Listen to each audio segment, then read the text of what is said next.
US officials have confirmed Joe Biden has won the state of Georgia after the votes were audited by hand. It was launched after unofficial results showed Biden leading President Donald Trump by about 14,000 votes. President Trump can still request a recount in Georgia as the margin between the candidates remains below 0.5%. The confirmation takes Joe Biden to 306 electoral votes. Meanwhile, President-elect Joe Biden says it is, quote, totally irresponsible for President Trump and his supporters to delay the transition with baseless legal challenges. Sky News political reporter Annalise Nielsen filed this report from the White House.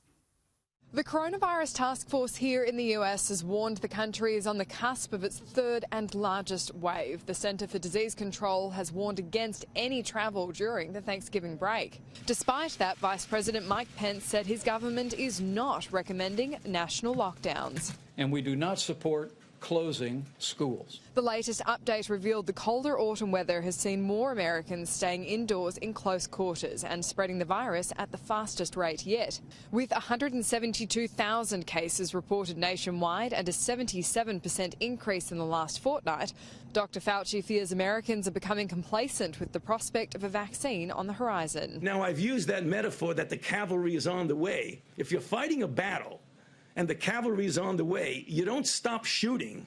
You keep going until the cavalry gets here, and then you might even want to continue fighting. Mike Pence says he's confident America is about to turn a corner. Each of us does our part to look after our own families and our own communities. I believe the day is coming soon when we will put this coronavirus in the past. The president-elect didn't hold back his criticism for the current administration and its delay of the transition. Joe Biden's still being blocked from viewing government intel regarding the pandemic. Well, I don't know his motive, but I just think it's totally irresponsible.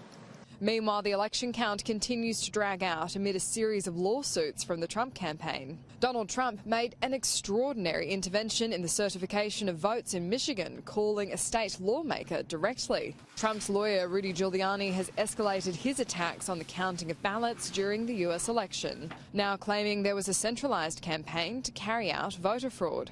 Because there's not a singular voter fraud in one state. This pattern repeats itself in a number of states. Almost exactly the same pattern would suggest that there was a plan from a centralized place to execute these various acts of voter fraud. While the heat was on, it was an unfortunate sweat mark that received the most attention. At this point, the legal losses well outnumber the wins for the Trump campaign, and with Thanksgiving less than a week away and plenty of Americans planning to travel and spend time indoors with family, the pressure is mounting for a national coordinated response.